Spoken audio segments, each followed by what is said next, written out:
ബന്ദികളുടെ മൃതദേഹങ്ങൾ വിട്ടുകിട്ടാൻ കർശന നടപടികളുമായി ഇസ്രയേൽ. ഗാസ ഈജിപ്ത് അതിർത്തിയിലെ റഫ ഇടനാഴി ഇസ്രയേൽ അടച്ചു. ബന്ദികളുടെ മൃതദേഹങ്ങൾ വിട്ടുകിട്ടിയതിനു ശേഷം മാത്രം അതിർത്തി തുറക്കാമെന്ന നിലപാടിലാണ് ഇസ്രയേൽ. ഇതുവരെ 10 ബന്ദികളുടെ മൃതദേഹങ്ങൾ മാത്രമാണ് ഹമാസ് തിരിച്ചേൽപ്പിച്ചത്. 10 ബന്ദികളുടെ മൃതദേഹങ്ങൾ മാത്രമാണ് ഹമാസ് ഇതുവരെ തിരിച്ചേൽപ്പിച്ചത്. ഇന്നലെ 2 മൃതദേഹങ്ങൾ കൂടി ഹമാസ് റെഡ് ക്രോസ് വഴി ഇസ്രയേൽ പ്രതിരോധ സേനയ്ക്ക് കൈമാറിയിരുന്നു.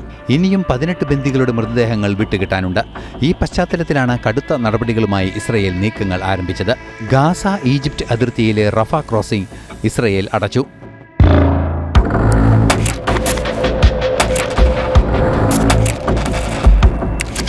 മൃതദേഹങ്ങൾ മുഴുവനും വിട്ടുകിട്ടിയതിനു ശേഷം അതിർത്തി തുറക്കാമെന്ന നിലപാടാണ് ഇസ്രയേൽ മുന്നോട്ട് വയ്ക്കുന്നത്.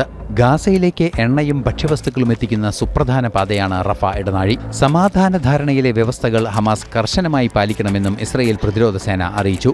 ഇസ്രയേൽ വ്യോമാക്രമണത്തിൽ തകർന്ന ഗാസയിൽ നിന്ന് മൃതദേഹങ്ങൾ കണ്ടെത്തുക ഏറെ ശ്രമകരമെന്നാണ് ഹമാസ് അറിയിക്കുന്നത്. 20 ജീവിച്ചിരിക്കുന്ന ബന്ദികളെ ഹമാസ് മോചിപ്പിച്ചിരുന്നു. ഇന്റർനാഷണൽ ഡെസ്ക്, ജനം.